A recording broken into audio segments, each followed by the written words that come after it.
So I don't want to moan, but can anyone tell me why Newcastle United are not being linked to like 1,000 strikers this summer? We all know the value of a goal scorer, so why are the club not proactively looking at signing a player in their most needed and most crucial position? It doesn't make sense.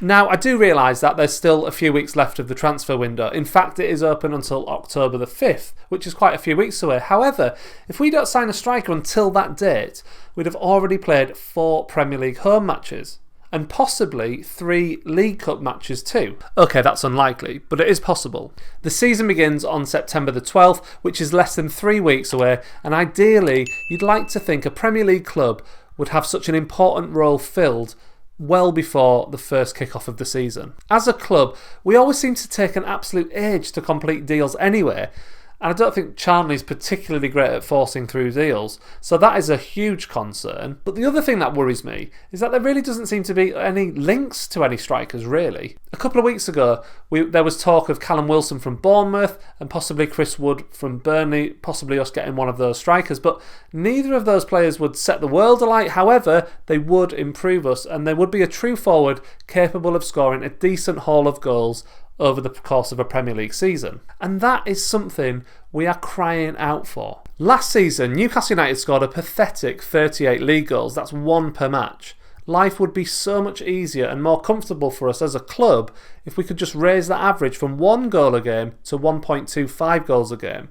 And that would be done if we added just 10 extra goals. And adding those 10 extra goals a season would raise us into the top 10 teams in terms of goals scored. Amazing, really. Now, I realise goals don't always equate to points, but if you're able to score 2 goals in a match more often, then it will increase your chances of winning over the course of a season. That's just a fact. Going into a new season with our current strikers, in my opinion, would be suicidal. Dwight Gale scored 4 goals in 20 appearances last season and looked okay after Project Restart. But we all know that Gale is a top-level championship striker that cannot be relied on in the Premier League over the course of a season. His record in both divisions backs this up. He's never reached double figures in the top flight, yet every time he's played in the second tier of English football, he's always scored well into double goals, and in fact scoring over 20 goals in a couple of the seasons he's been down there. And then of course there's £40 million man Joe Linton, and although we know he's not an out-and-out striker, that's how Bruce has chosen to utilise him for most of the games, and he scored a pathetic 2 goals last season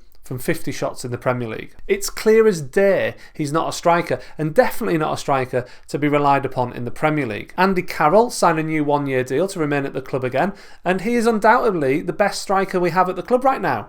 However, he cannot be relied on either, because he is always injured, which is a real shame. Then there's the forgotten man, Muto, who has only played a handful of games last season. It's hard to evaluate him properly because basically a lack of game time of such a small sample size to go on, but it's fair to say he's not likely to have a chance next season to prove he's better than Gale or Joe Linton anyway under Steve Bruce. And there is a chance he could even leave the club. So that leaves us looking very, very thin up top, and it's going to be a long, hard season again unless we can sign a goal scorer. Now, the only couple of players I've actually seen us very loosely linked to, it has to be said, are Chris Wood and Callum Wilson. So would they bring enough to improve us at Newcastle United? Well, Callum Wilson is 28 years old and scored 8 goals last season in a struggling Bournemouth side. Obviously, they got relegated.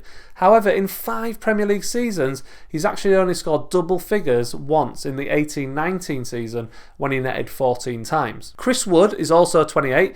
Now, he has been a reliable striker for Burnley, averaging roughly a goal every 3 matches, and in the 3 seasons he's played Premier League football, he scored 10, 10 and 14 goals respectively. Both players would improve the squad, but if we could get hold of a player like Wood, who in my opinion would be more in the mould of Rondon, that would work in our system.